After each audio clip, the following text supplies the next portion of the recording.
Thanks so much indeed for joining us. Always good to talk to you.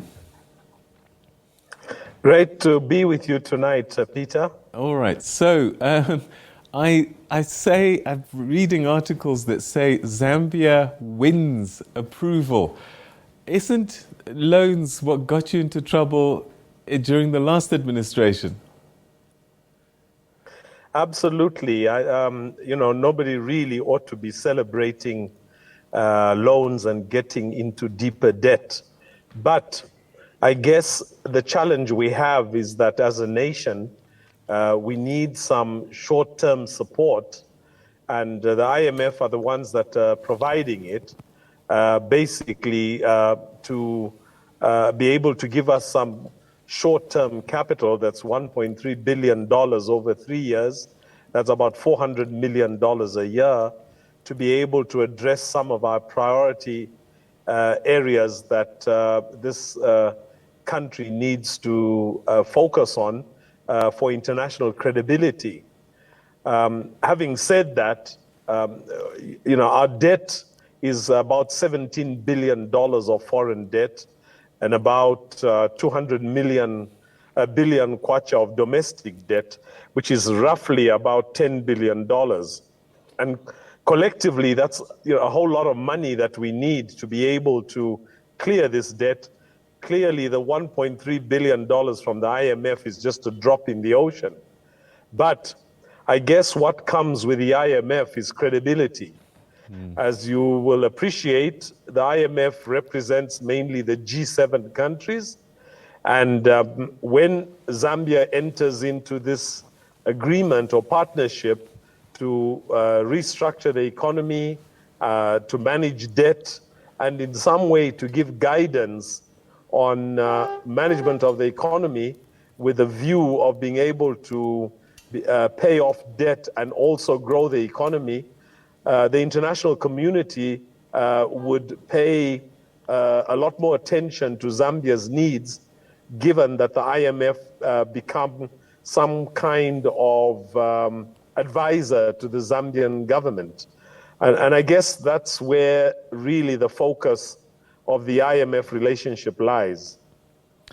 Does this mean that in the eyes of big international institutions like the IMF, that Zambia is somehow rehabilitated? Because it wasn't that long ago, last year, that Zambia defaulted on a Eurobond, if I remember correctly. Absolutely. In fact, in September, we have a $750 million bond that needs to be paid off. This is the 10th year and it's matured. And in 2024, we have another $1 billion bond that's maturing. And in 2026, a third one of another $1 billion. But yes, we've lost credibility because of the defaulting.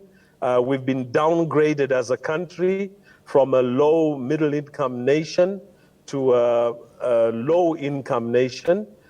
Which means that on the international market, our ability to borrow and to solicit for support is limited. So we really rely on our relationship with the IMF for the IMF to be in some way our guarantor to continue to get support from the international community, especially from the Western countries. But of course, this kind of support comes with conditions. Our Minister of Finance has announced a number of projects that are being cancelled. Most of them seem to be financed by the Chinese government or Chinese funding. We have to sort of cut down our ambition for the next 1 or 2 years before we can start thinking about the projects that we've had on hand. Now, this is very interesting because this IMF program is a 3-year program, but just the other day, the day before yesterday, we launched the 8th National Development Plan, which has components of economic development that involve the private sector, that look at industrialization, that look at value addition. And of course, this will be very difficult to achieve when we've got a restrictive economy, in the sense that some of the conditions that the IMF will want to impose on Zambia are not going to allow certain mechanisms in the 8th National Development Plan to take off. And I think to this extent, the Minister of Finance did mention that this IMF program is just a stepping stone. We as a nation have to come up with our own economic development program after this IMF deal is signed off. And really, that's the big challenge that Zambia has, to look at the medium and long-term program for Zambia's economic growth. There's no such thing as free cash. So apart from having to pay it back, are there conditions attached to this money that can make life challenging for the Zambian authorities? Because in the past, we've seen how a lot of these financial institutions almost want to insert themselves into government policy when they give out money. Well, that's very correct. I mean, you know, institutions like the IMF will tell you that we're not imposing any conditions on you, but they do tell you that if you want to get our support, there's certain benchmarks you need to meet. Now, the difference between benchmarks and conditions is really semantics. It's one and the same thing. And having said that, you know, there is definitely no free lunch. Most of the programs we've done with the multilateral institutions like the IMF and the World Bank in the past have focused on protecting the most significant parts of our economy. And for Zambia, the most significant parts of our economy are the foreign investors, the multinational companies that have set up in Zambia, which is predominantly the mining industry. So basically what we're looking is some red carpet treatment for those investors that are in Zambia, that are looking to expand their presence in Zambia. And the red carpet treatment is generally at the expense of the growth of the domestic economy. And when President Hichilema was in the opposition, and even when he was inaugurated on the 24th of August 2021, and when opening the 13th National Assembly of Parliament, he always highlighted that the Zambian economy, like 80 or 90% of the Zambian economy, was driven by less than 10% of the people. And of course, if we look at this more critically, it's more like 20 or 30 companies. And this status cannot be really, it cannot continue if Zambia is to look at broad-based development.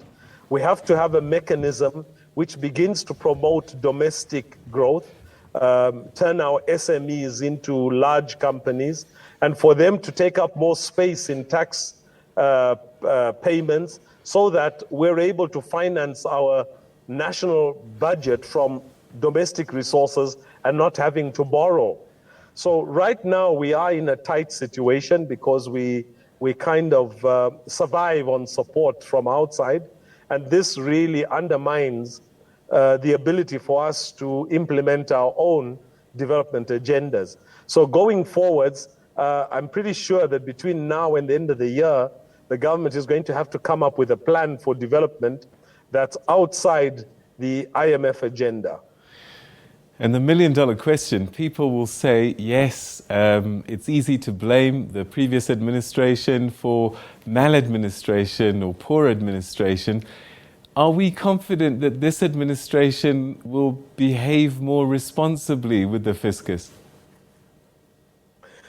There are some initiatives being taken to change the landscape.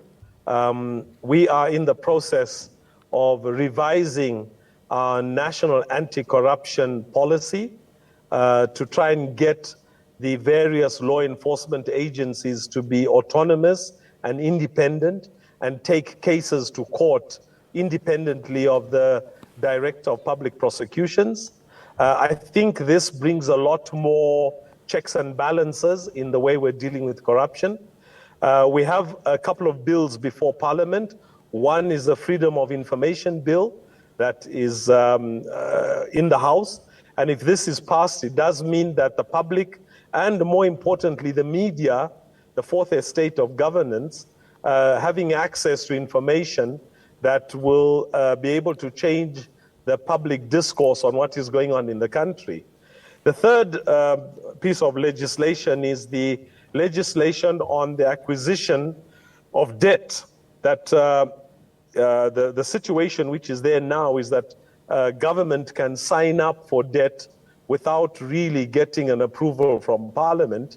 But now there's a bill before Parliament that puts in place legislation that compels government to seek authority from Parliament before taking on any more debt. So these are checks and balances that I think will go a long way towards avoiding the same kind of pitfalls we've had in the past, where we run up debt that is unsustainable and that we really have difficulties in being able to clear.